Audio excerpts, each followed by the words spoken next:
Hello and good evening, and welcome to tonight's All In show. This show, as you know, is all about stepping up, achieving, living big, and achieving those dreams. And my guest tonight is someone who has done what a lot of people are aspiring to do, but they've yet to do it.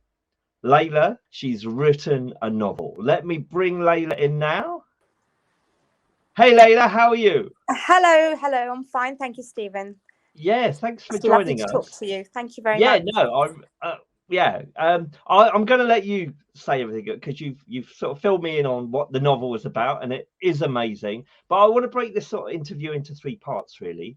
So the first one is about how you wrote the novel. You know, your focus and commitment.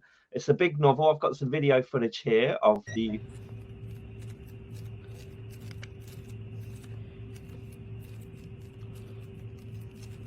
So this is the novel, isn't it? Yeah, this is. So you've written all that.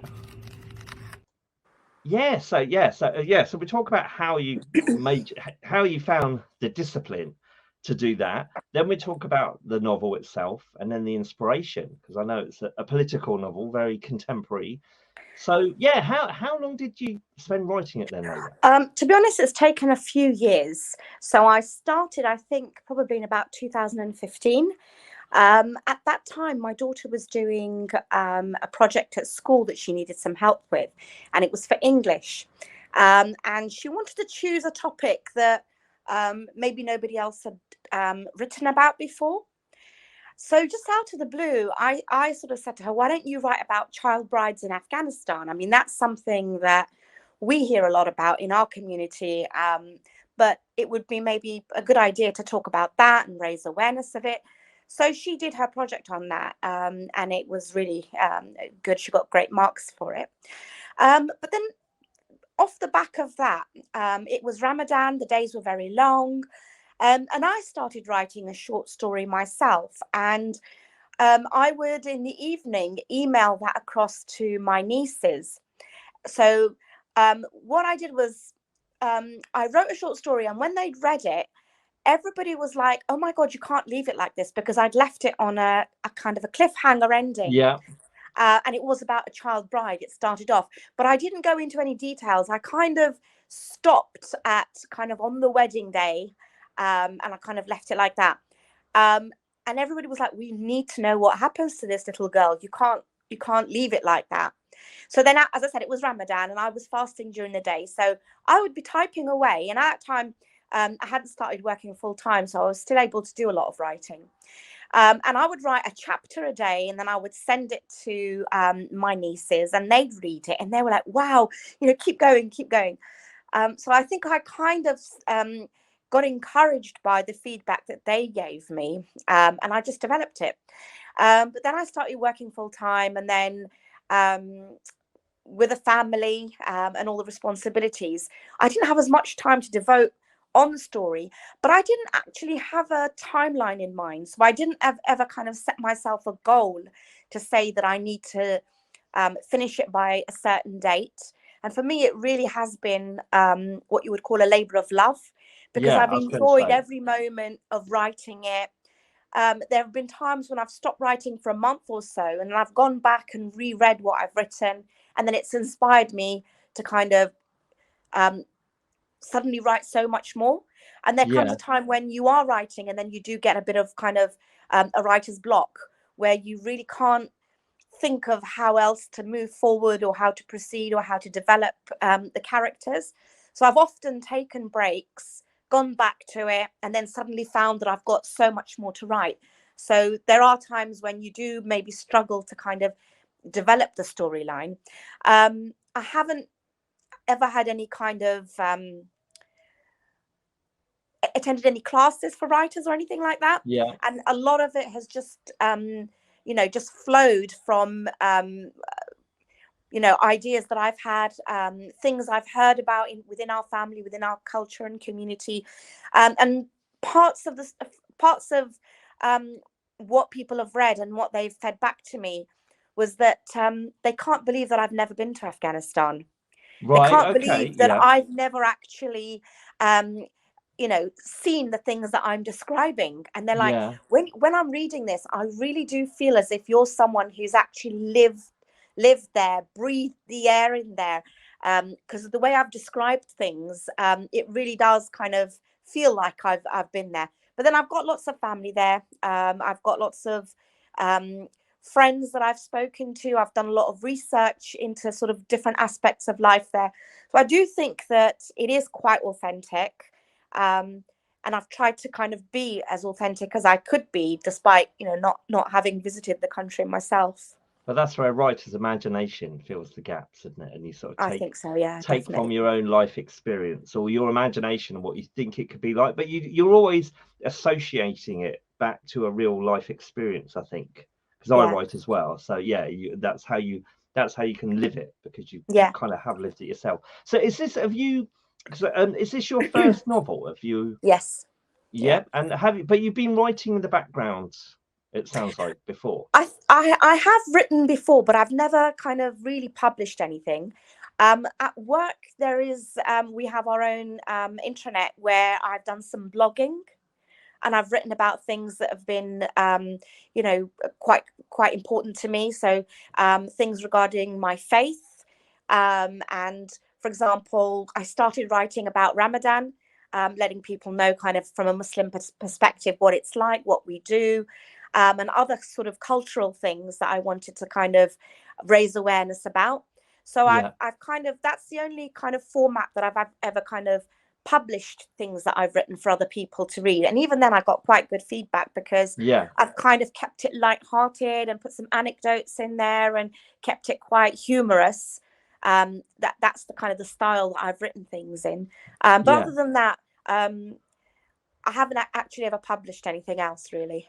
Because it's immensely vulnerable, isn't it, to put yourself out there and be. I always say to Yeah, be creative takes courage, and a it lot does. of people dream and say they're going to do it, but they don't get around to doing it. So, what do you think made you step up? Was it that prep that you'd kind of, done the small baby steps with the blogging and that, and then that kind of prepared you, and you felt okay with putting yourself out there? It might sound a bit cliche, but I've always felt like I've had a novel inside me that's just been waiting to be written. And there's Yeah. lots of kind of experiences that I've had, which I think that um, you need to get to that point where you're ready to write. Yeah. And I think I really was, and I really wanted to put my heart and soul into my writing. And the fact that it's taken so long of a journey and I haven't rushed it, has maybe kind of, it's maybe because I wasn't ready to kind of finish it off. And it's only in Yeah. the last year or so that I've really focused on it and really, concentrated on completing it. So for me, I think it's been a bit therapeutic as well, because there are things that I've written about that um, have been things that I've been affected by. So there is kind of an element of domestic violence in there. There are elements of trauma in there that Yeah. I think perhaps have been my way of maybe kind of helping to heal myself by writing about it. Yeah. And even reading back some of the stuff that I've written after a while, it still moves me and it still affects me. But I think that that's kind of helped me to overcome it in a way. And I think what I've wanted to also do is maybe kind of raise awareness of things that are happening to women just like me, because I'm Yeah. from Afghanistan, and a lot of issues. If we hadn't been living in the UK, I can see that a lot of the issues that I've written about could have been things that I would have been affected by, that my daughters would have possibly been affected by, or people in my community would have been affected by. And it's quite humbling to know that, even now there are relatives of mine who are living there, and when we do speak to them, I know that there is so much heartbreak, so much trauma, so many stories that have been untold. And part of the kind of, I think the inspiration is wanting to write about them, write about their experience as well. And I think essentially I wanted to kind of put a positive spin on things, that, writing about the human spirit as well, that in the face of so much trauma, in the face of war, civil war, and all the rest of the kind of unrest that's happening in our country, that people do live as if, life goes on. It doesn't stop them from having aspirations, from having hopes, from living a life as if, they are hopeful for change, and they are hopeful for better days to come, and they are living with a lot of resilience. Yeah, no, it's brilliant, because I know you told me that you sent me earlier at lunchtime the synopsis, didn't you, and the context of the story. I'm going to let you share that with us, because you said it so well, and when you shared it with me. But just returning to what you said about art being therapy, I think it has to be, doesn't it? And I think that's what gives you the motivation forward, that you are. It's a form of expression of a lot of emotion and energy that you might have been, holding back and sort of not sharing with anyone before, and then it kind of boils up and explodes, and you have to get it out, and it's so therapeutic. And it is the only way really that art resonates truth, because anyone can write a zombie movie kind of thing, anyone can just write stuff, but when when the words on the page, or the words on the script resonate with truth, for the reader it takes it to a whole nother level.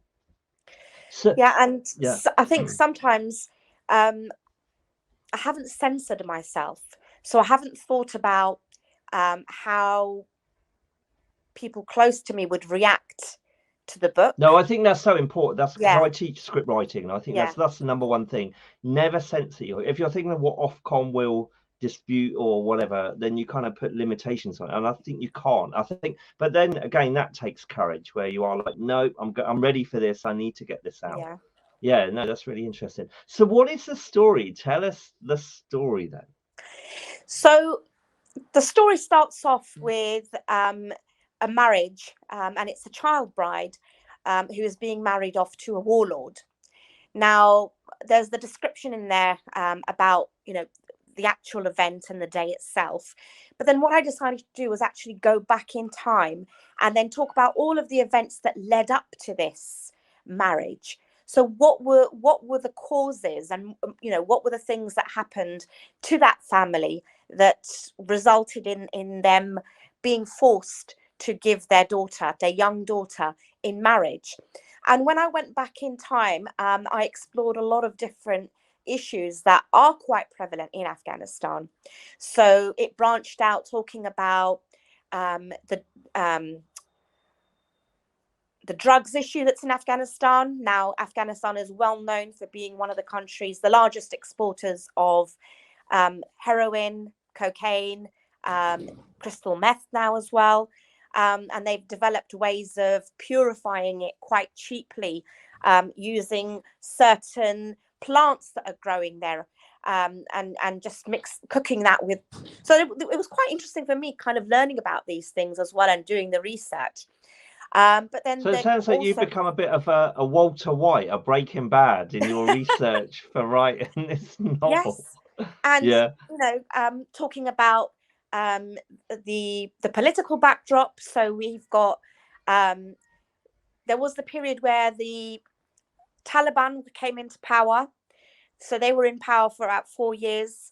And then there was another government that was the kind of Western-backed government that came into place. And there was a period of about 20 years of prosperity in Afghanistan, economic growth, modernization. A lot of Western companies started investing in Afghanistan. And during that period, research has shown that about 60% of university graduates were women.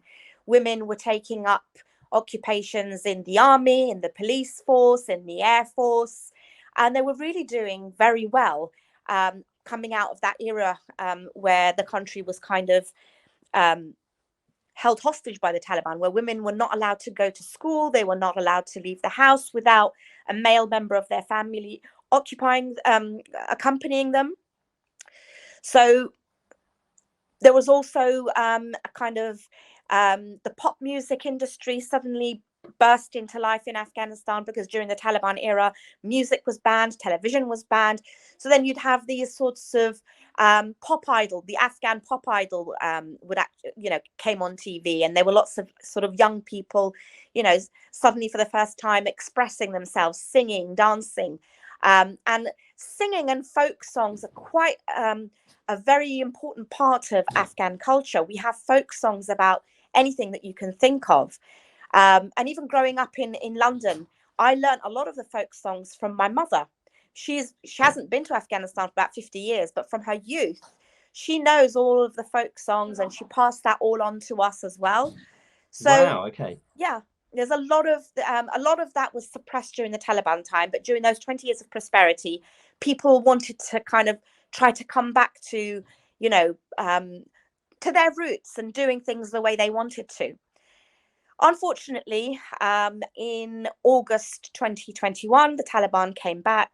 The government collapsed, and within a week or so, the Taliban just took over Afghanistan again. So there's a lot of kind of political toing and froing and explanations for why that happened. But essentially, it feels like we have gone back to the Dark Ages again. So so my book's actually set in that period of the 20 years of prosperity. So the Taliban have left, and now the country is being allowed to develop. But in the backdrop of that, you do still have the warlords that were present. And Afghanistan is quite a tribal country. So it's made up of various ethnic groups, ethnic tribes, and a lot of militia still govern parts of the country.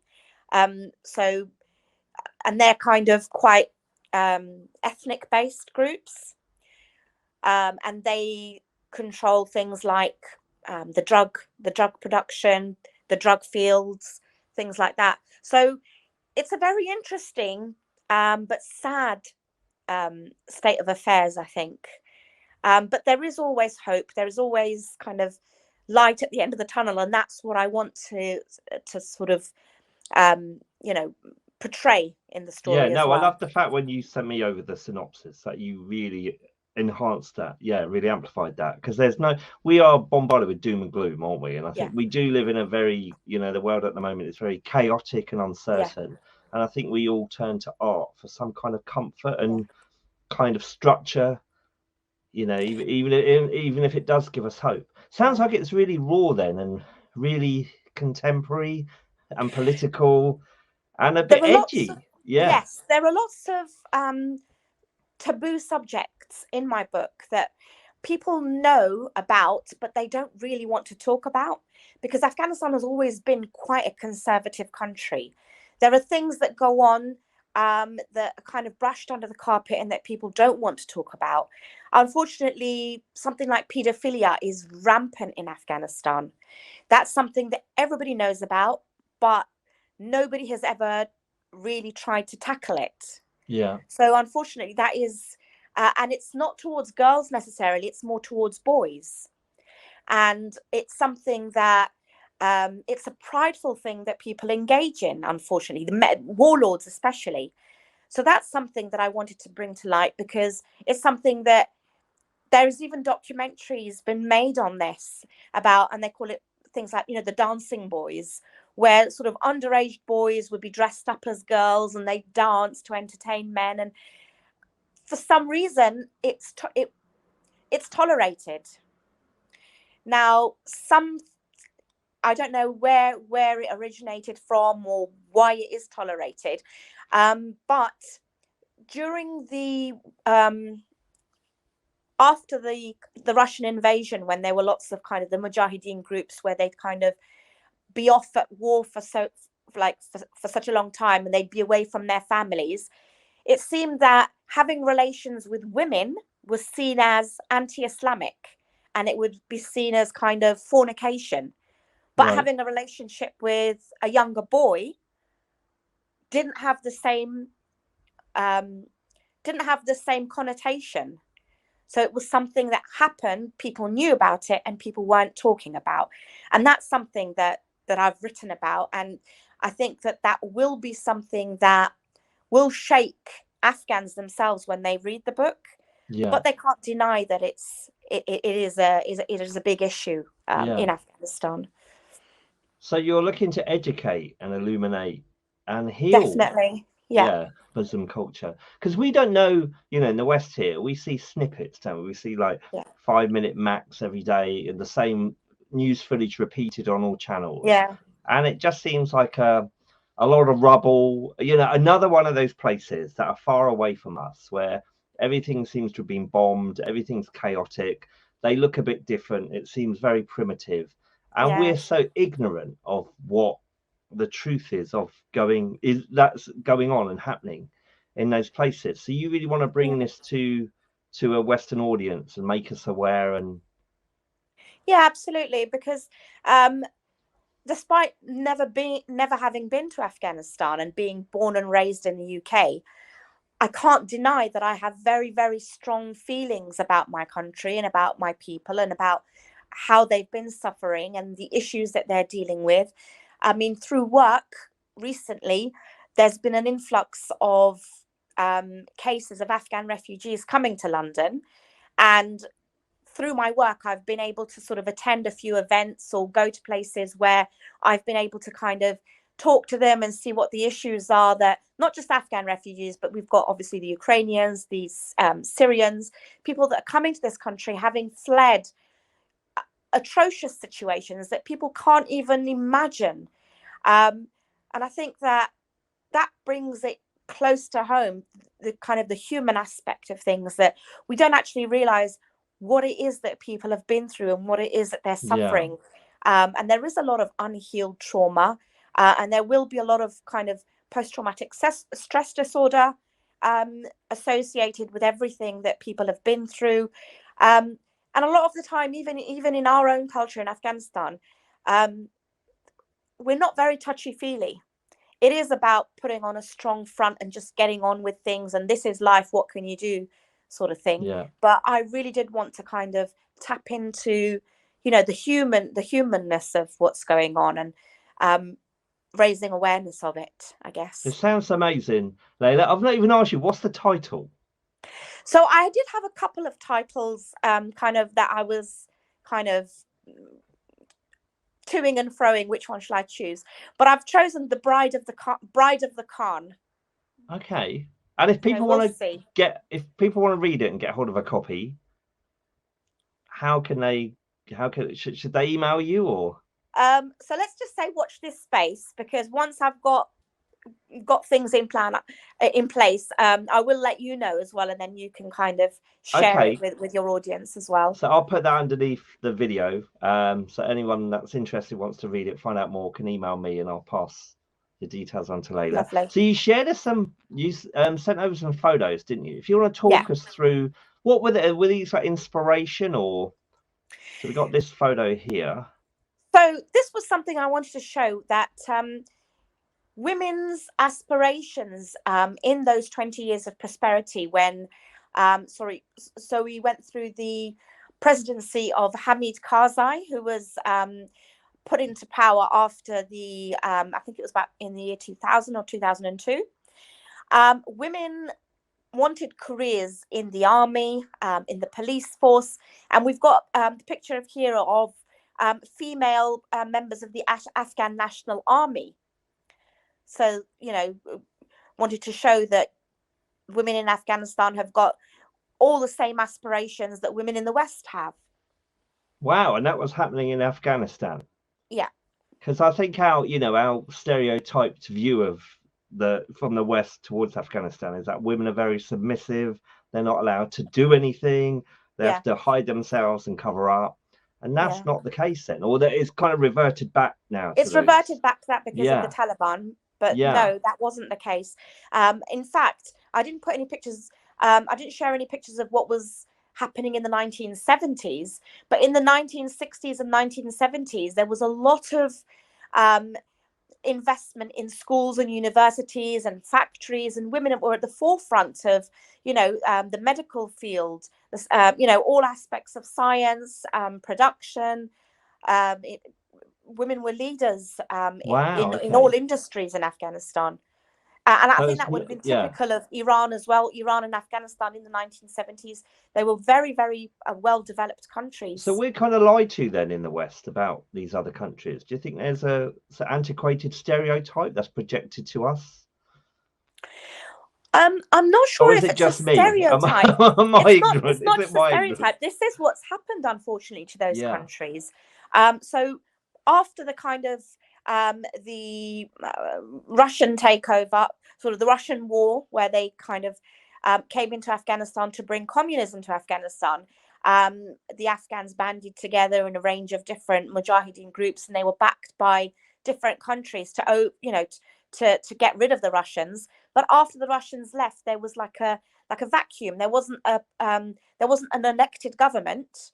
Instead, there were the warlords took over, and that led to the strongest party, who were the Taliban, taking over Afghanistan and kind of bringing their own brand of Sharia law Yeah. into the country, where unfortunately women were seen as they have to be submissive. They're not allowed to get an education or work necessarily in fields where they would come into contact with men.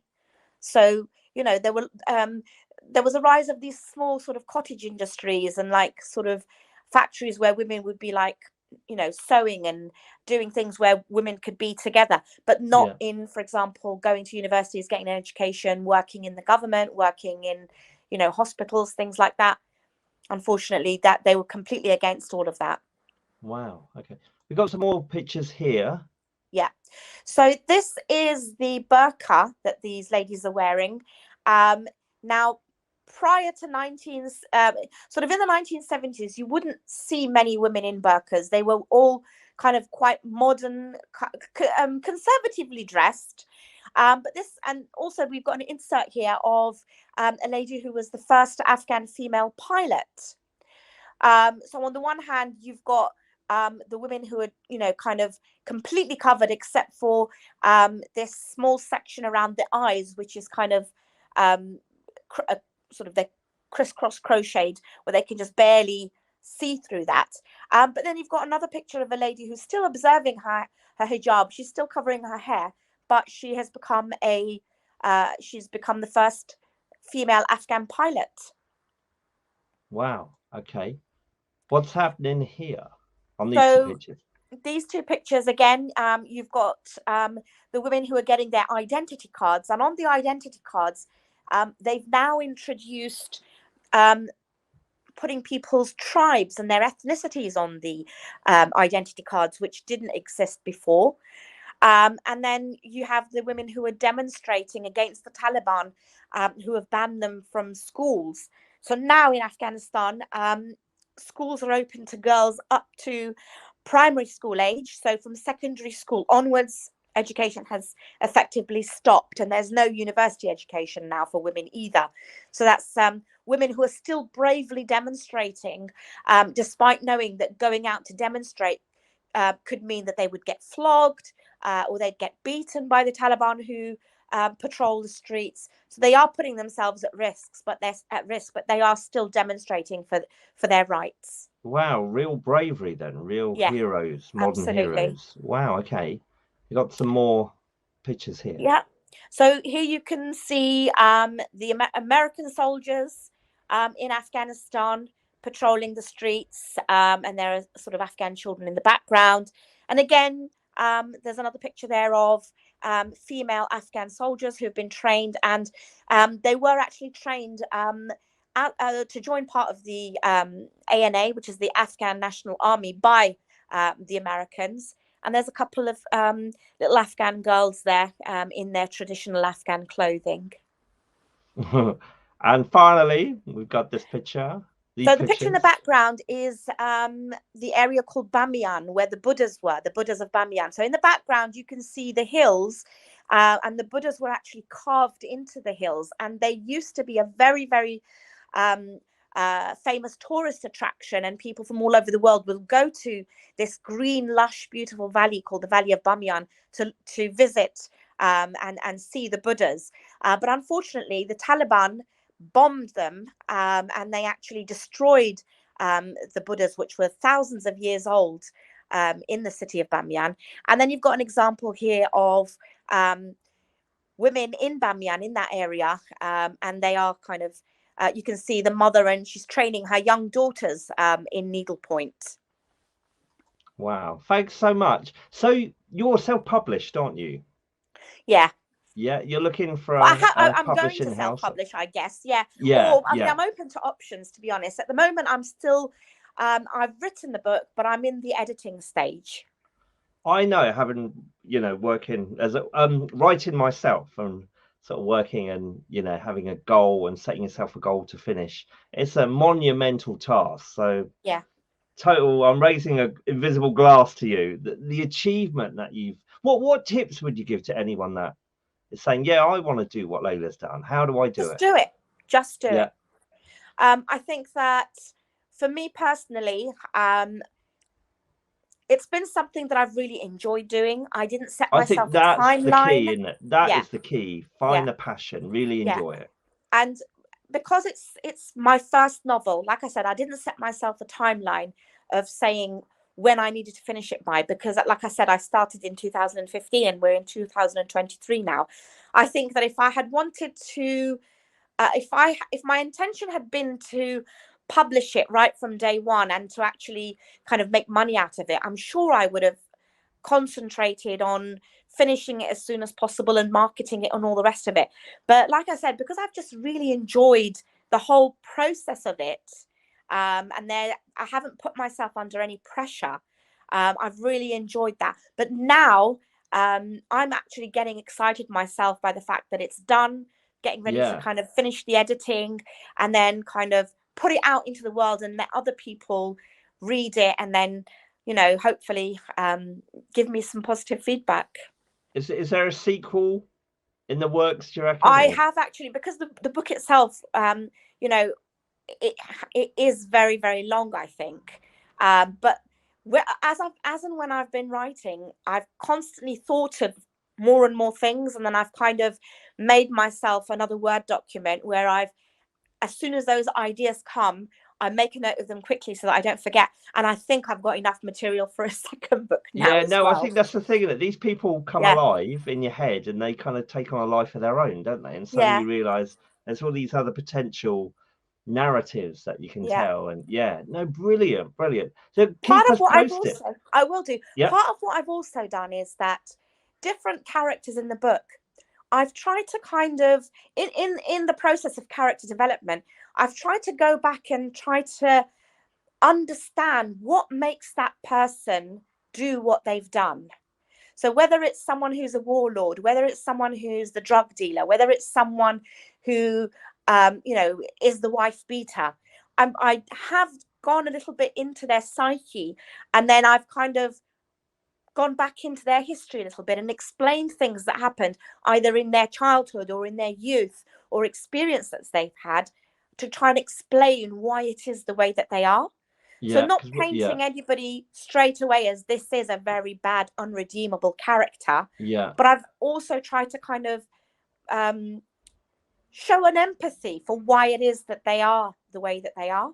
yeah. Are there other books on the market like this? Do you know? So I've not read So many Afghanistan stories, I not must confess. necessarily like this, but there is another famous book by a writer called Khalid Hosseini called The Kite Runner. That's also based in Afghanistan. And that has been very, it's been very acclaimed. It's won some awards, and they even made a Hollywood movie and some Broadway spin-offs from the book. So that's something that people can maybe look up and read as well, if what I've talked about is interested in Yeah. them.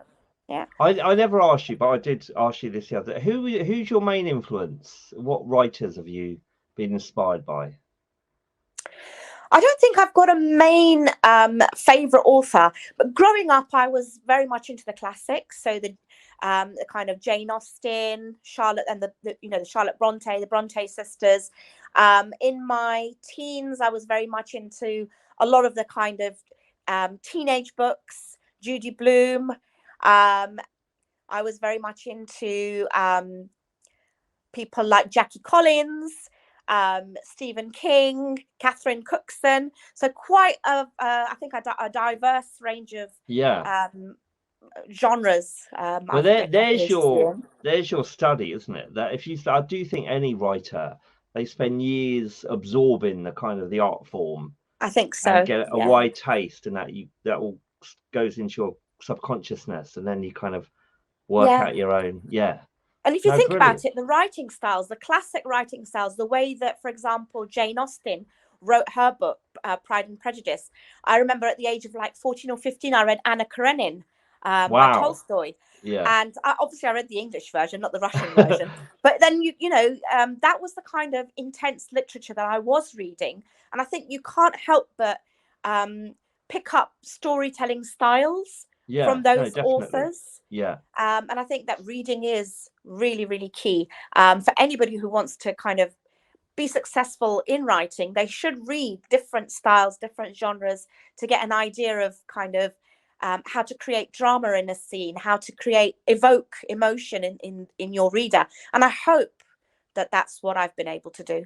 Yeah. Was there any little like, so you set yourself to do 3 pages a night or something when you sat down? Did you give yourself micro goals, isn't it they call? No, Did not you at do that all. or no? I didn't do that. Like I said, because I didn't set myself a timeline, I would just write for a couple of hours and just see how much I was able to do. Sometimes I pushed myself when I really wanted to finish that chapter and bring it to a close so that I could move on to the next thing. And because I've been writing about different characters and going back and forth, I had to be conscious that things matched up as well. So Yeah. that I did Yeah. go back a lot just to make sure, okay, I've said this now, but I hope that this doesn't kind of mess up what I've written in the past about this character. Yeah. So there was a lot of kind of going backwards and forwards before I'd actually Fact checking progress. your own, yeah, Yes, your own making sure narrative. that, Yeah. that Because I names know that you. I've used as well. Yeah, I know you've got a family, so they take up your time. So how did Absolutely. you got 2 sons, haven't you?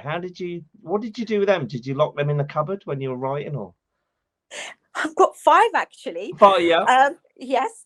No, not at all. I think that as my children got older and they were kind of less and less needy, I found that I had a lot of spare time, because when children, especially when they hit their teens, they have their own social lives and they're going out and things like that. And I've written around my family because I've always needed to have peace and quiet when I'm writing. So obviously I wouldn't write when everybody's around and we're in the middle of preparing dinner and stuff like that. So it was that's part of the reason why it took so long, because I really do need to focus and concentrate when I write. So it has always been kind of when everyone's gone to bed, or kind of when people are all out of the house. So I've had that kind of peace and quiet to kind of Yeah. focus. No, it's a mammoth task, a mammoth achievement. So mega congrats. Thank you, Stephen. And Thank you you so got to much. keep us posted on where it goes, where it takes I you. will do. Absolutely, definitely. No, cool. Thank you so much for giving me this opportunity to Yeah. speak to you and speak to your listeners and your viewers as well. Yeah. No, as soon as I heard your achievement, I was like, right, you got to share it with us, because I know Thank it's you. monumental. Other people may not realize, but I know it's a massive one. No, cool. Thank you. Let me just sign off then. So that is it. Another installment of the All In Show. We're back in 2 weeks' time when we're going to talk with more amazing people about their achievements and how to step up and live life large. So, yeah, join us in 2 weeks. See you soon.